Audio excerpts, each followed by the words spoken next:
right. So the MLB owners would like to start the season, an 82-game season starting July 4th weekend. So that's cutting the season in half. For those of you who don't know, there's 164 games, I believe. 160 something, 162 maybe. I don't know. It's basically cutting the season in half. So it would be spring training starting end of June or June, and then it would be season starting in July. But the real kicker is they don't want to they want to pay the players, but they don't want to pay the players. Yeah. They want the players to act as if they are owners or have some kind of stake in the company /MLB. And that's just no bueno. That's just not going to happen. They basically said, all right, so here it is. The MLB owners want to have, this is verbatim from an article, an economic system in which player compensation would come from 50% of league revenue in 2020 instead of current salary structure. So what I get from this is basically, Mike Trout, your $450 million contract, hey, scrap that for right now, for this 1 year.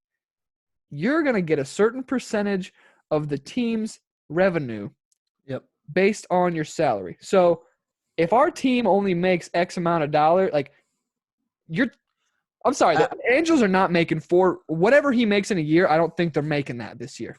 See, yeah, that's the confusion. Like, is it because it says league revenue? So would it be like what the MLB made and like split between all the players? You know how the NBA or not the NBA, the NFL, the players get revenue. It's like 51 to the players, 49 to the. They want to do 50-50 players and then owners, but I don't know how they're going to split it up between the teams. Yeah, so is it like Yankees players will get way more, or is it like you would think? I'm pretty sure as a whole. I'm pretty sure it's like the teams that bring in the most revenue get that that percentage of the money, and then by where your salary structure is, the team you get a certain percentage of that. So, for example, to put it in perspective, for the Indians at least, the guys toward the bottom of the salary, like freaking Tyler Naquin, not going to be getting paid too much. I wouldn't want to play. Yeah. I mean, it's just the MLB trying to take advantage of this whole pandemic going on, really. I mean, that's not fair to the players at all. Like, I don't understand. Definitely. I mean, the MLBPA will never – I don't think that would actually – like, I mean, they're proposing that and they can do that, but, like, you would have, like, a player strike for sure. The MLBPA did not propose that. The MLBPA that's what I'm saying. Was like, no, that's stupid. They would hold a strike, I would think. Yeah, so a statement from the MLBPA, quote, a system that restricts player pay based on revenues is a salary cap, period. Side note, the MLB does not have a salary cap, nor I don't think they ever had a salary cap. Back to it. This is not the first salary cap proposal our union has received.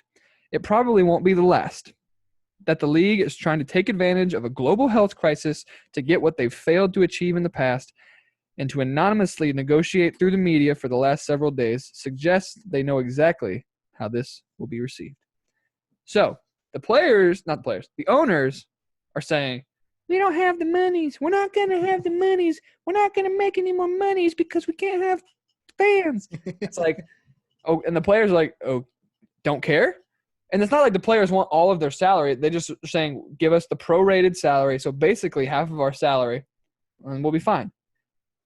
This goes back to my last week saying, I was talking about the NCAA last time. Listen, these teams have money. They have TV deals. They're still going to they're going to sell their memorabilias or whatever, jerseys and whatnot. They're going to have the TV deals. The MLB postseason is going to bring in dollar bills. And who's to say that at some point in this season you can't bring fans back, at least to some extent? And let's be honest. Are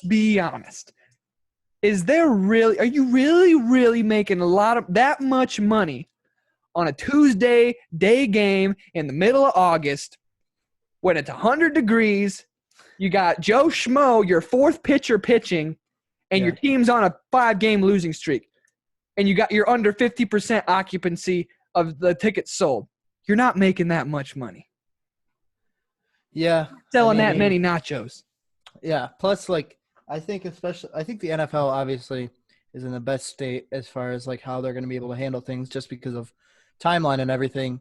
And like, yeah, even if fans do come back, I mean, it's not going to be, I think like, especially for MLB, it's probably going to be like, okay, maybe we can do like 35% capacity and like, you know, uh, half the amount of fans can sit in a row and we have to split up and like social distance and everything like that.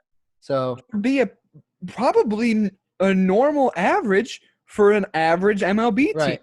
Let's Yeah. be honest. If you go Yeah. off of the amount of tickets you can sell, I guarantee that is the average for the majority of the season is 1/3 or a half, depending on how good your team is. If you're the Miami Marlins or is it the Marlins or the Marlins, the orange team, Yep. guaranteed that's more than what you have on average.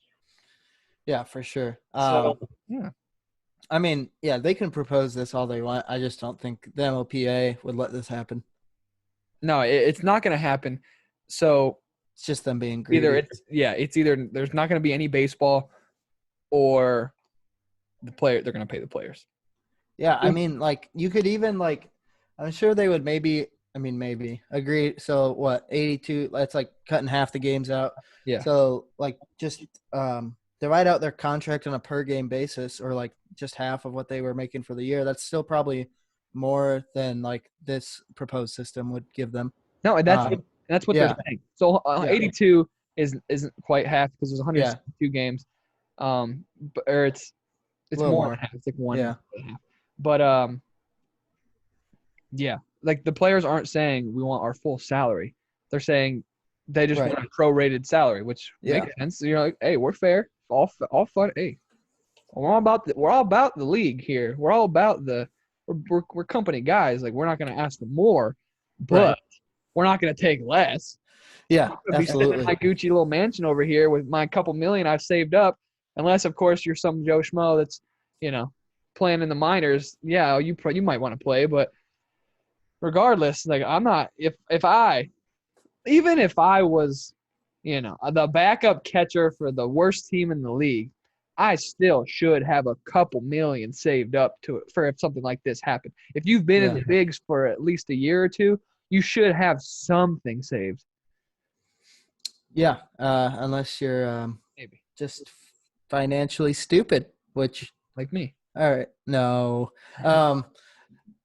yeah, I don't know. I mean, again, I can't see a scenario where this plays out, but owners will be greedy, and we'll see. We'll see what happens. I mean, get richer.